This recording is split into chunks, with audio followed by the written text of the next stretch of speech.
സന്ദീപ് വാര്യയുടെ കോൺഗ്രസ് പ്രവേശത്തെ മാധ്യമങ്ങൾ മഹത്വവൽക്കരിക്കുകയാണെന്ന് മുഖ്യമന്ത്രി പിണറായി വിജയൻ. ഇ.പി. ജയരാജൻ വിശദീകരിച്ചതോടെ ആത്മകഥാ വിവാദം പാർട്ടി തള്ളിക്കളഞ്ഞതായും പാലക്കാട്ടെ തിരഞ്ഞെടുപ്പ് യോഗത്തിൽ മുഖ്യമന്ത്രി പറഞ്ഞു.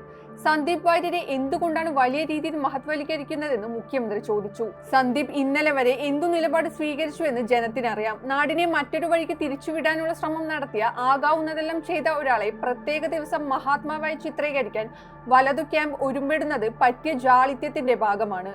കോൺഗ്രസിന്റെ കേന്ദ്ര നേതൃത്വം ഇതിന്റെ ഭാഗമായി.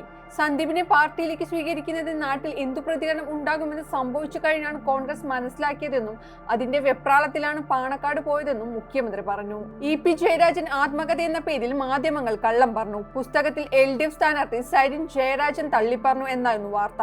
പുസ്തകം എഴുതുമ്പോൾ സരിൻ എവിടെയെന്ന് വ്യക്തത വന്നിട്ടില്ല. പുസ്തകം പ്രസിദ്ധീകരിക്കുന്നതിന് തലേന്നല്ല എഴുതി കൊടുക്കുന്നത്. ജയരാജൻ തന്നെ കാര്യങ്ങൾ വ്യക്തമാക്കി കഴിഞ്ഞു. ജയരാജൻ പാർട്ടിയോട് കാര്യങ്ങൾ വിശദീകരിച്ചു. അതോടെ വിവാദം പാർട്ടി പൂർണ്ണമായി തള്ളി. BJP സർക്കാർ കേരളത്തോട് വിവേചനപരമായ നിലപാട് സ്വീകരിക്കുകയാണ്. കേരളത്തെ പ്രത്യേക കണ്ണോടെ കാണുന്നു. കേരളം തകരണമെന്ന മനോഭാവത്തോടെ ദ്രോഹിക്കുന്നു. വലിയ രീതിയിൽ ഉപദ്രവം വരുത്തിക്കുകയാണ് നിലപാട് സ്വീകരിക്കുന്നതായും മുഖ്യമന്ത്രി പറഞ്ഞു.